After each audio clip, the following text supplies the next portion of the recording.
안녕하세요. 김태훈의 현명한 투자자 방송 시작하겠습니다. 오늘은 방산 테마주들이 왜 약한지에 대해서 좀 말씀을 드리겠어요. 이번에 이제 폴란드가 정권 교체가 되면서 기존에 그 우익 쪽 정부였죠. 그 정부에서 우리가 1차, 2차 계약을 통해서 뭐 대박을 쳤는데요. 거의 한 40조 원, 50조 원 가까이 되는 그 방산무기 수출 계약을 맺었습니다. 그리고 1차 시행 계약은 이미 계약을 했고, 여기에 우리 한국수출입은행하고 한국무역보험공사가 지급보증을 서주고 차관을 제공해줘서 이제 사업이 본격화되고 일부 무기는 전달된 걸로 알려져 있습니다.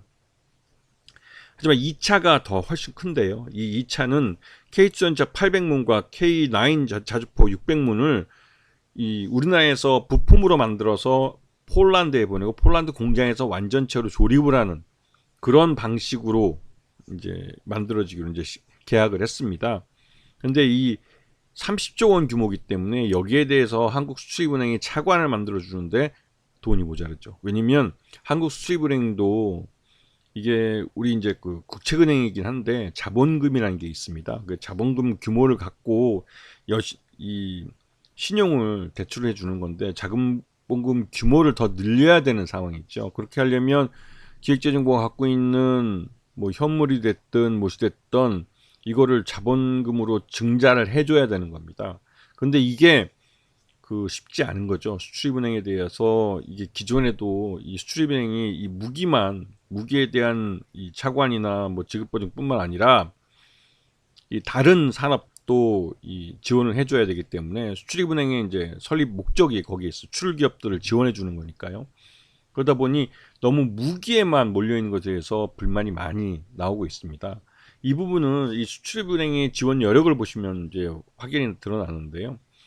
지금 현재 2차 계약을 하는 데 있어서 지원 가능한 자금은 1조 3천억 정도밖에 안 됩니다. 이 한국수출입은행의 지금 현재 자본금 규모로는 이 정도밖에 못 해주기 때문에 추가적인 그 한국수출입은행에 대한 자본 증자가 우선 해야 지금 지원이 가능한 상태죠. 여기서 무리해서 자칫 그 폴란드에 지원을 해줬다가 문제가 생기면 한국수출입은행도 자빠질 수 있기 때문에 리스크가 굉장히 커집니다. 그래서 지금 이 2차 계약이 아직까지 되지 않고 있는 상황이 있죠. 근데 상황이 이런데 지금 현재 서울에서는 이제 서울 아덱스 2023이라고 해서 그 우리나라 방산 무기들을 전시하는 전시회가 열리고 있습니다. 여기에 뭐 그 전투기들도 지금 하늘을 뭐 날아다니죠. 지금 이러면서 이제 전 세계적으로 이제 바이어들이 많이 날라왔는데요. 날라와서 이제 이걸 보시고 실제로 이제 계약까지도 하고 또 관련된 뭐 기술이나 이런 부분의 기술 제휴에 관련된 발표들도 나오고 해서 방산주들 중에 그러한 그 기술 계약 사이닝을 한 업체들은 뭐 휴니드처럼 주가가 급등하기도 했습니다. 하지만 전반적으로 이 방산 무기는 내수 시장을 기반으로 해서 내수 시장이 어느 정도 있는 상태에서 해외 수출을 하는 겁니다. 그 미국도 마찬가지로 미국의 방산 군산 복합체라고 말하는 그 방산업체들은 기본적으로 미군이라는 아주 큰 시장을 내수 시장을 갖고 시작을 하는 겁니다. 우리 국군도 그 적은 시장은 아니지만 그 윤석열 정부 들어와서 이 미국 무기를 구매하는데 18조 원을 날려버리면서 말 그대로 이제 문재인 정부의 5년에 7배를 한꺼번에 그냥 1년 만에 구매를 해버렸죠. 그러니 이제 그 국산 무기를 사줄 예산이 없는 겁니다. 그래서 이제 결국 한국형 그 경항모 설계도 요번에 못하고 이연을 시켰다는 말이 나오고 있는데요. 이 윤석열 정부에서 왜 그 첫 해년도에 이렇게 미국산 무기를 한꺼번에 많이 샀는지 이해는 안 됩니다. 물론 이 미국의 이제 군산 복합체랑 거래를 하게 되면 계약의 결정권을 갖고 있거나 결정적인 영향을 미친 사람에 대해서 리베이트를 주는 관행이 있긴 있습니다. 그렇다고 설마 그 떡고물을 노려서 이렇게 그런 계약을 이게 무지막지한 계약을 했을 리는 없어 보이고, 그리고 또 갑자기 미국 무기를 18조 원이나 구매해 주는 건 이건 통상적인 일은 아니죠. 그 덕분에 우리나라 그 방위 산업, 그러니까 방위비 중에 미국 무기 구매에 들어가는 비용이 너무 많이 들어가는 바람에 오히려 국산 무기를 못 사줄 정도로, 그래서 올해 내년까지는 여전히 이제 내수 시장이 없다고 봐도 뭐 무방할 정도로 지금 우리 방산업체들이 굉장히 어려움에 빠져 있는 상황입니다.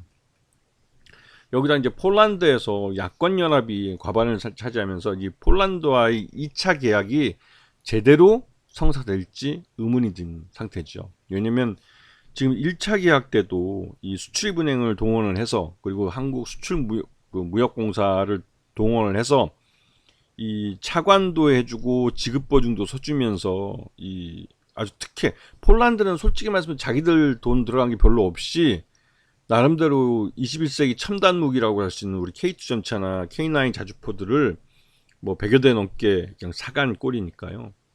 이거는 폴란드로서는 굉장히 운이 좋은 케이스였죠. 하지만 우리에게는 이 계약이 정상적으로 이루어지는 동안의 리스크를 우리 기업뿐만 아니라 우리 국채은행들이 뒤집어 쓰게 되는, 그 국제기관들이 뒤집어 쓰게 되는, 우리 좀 합리적이지 못한 거래 방식으로 됐기 때문에 이건 뭐 말 그대로 이제 앞에서 잘 장사하고 뒤로 까먹는다는 그런 식의 이제 거래라는 말들이 나오기도 했습니다.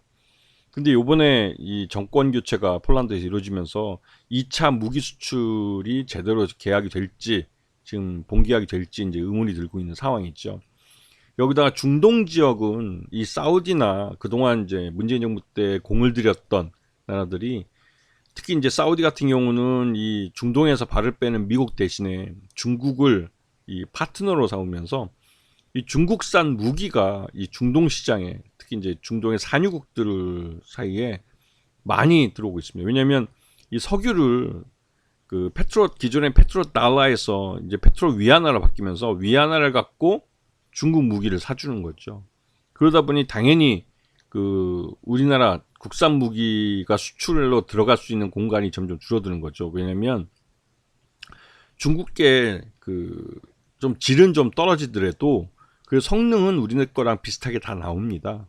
물론 그 중국은 내구성이 떨어지는 문제가 좀 있지만 그래도 뭐 싼 맛에 쓰는 거죠. 그리고 중국이 이 중동 지역의 이 산유국들을 나름대로 이제 보호해 줄 수 있는 그 정도의 군사력을 갖고 있는 기업으로 평가를 받으면서 그 이 사우디를 중심으로 해서 이 산유국들이 이 중국과의 안보 동맹까지는 아닌데도 안보에 대한 협력 관계를 구축하면서 중국산 무기들이 이 중동 산유국들이 많이 풀리고 있어요.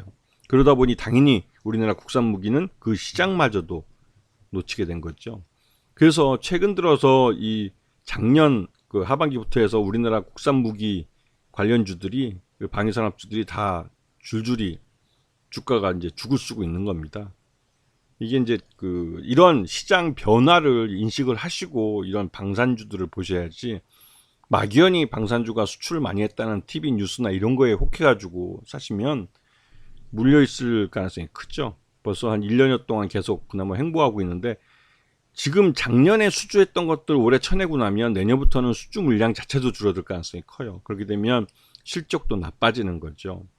이런 부분들을 잘 인식을 하시고, 테마주도 확실히 실적과 연계를 해서 실적이 늘어날 수 있는지를 파악을 하시고 그 투자 여부를 결정하시는 게 수익 면에서 도움이 되실 겁니다. 자, 오늘 방송 여기서 마치겠습니다. 감사합니다.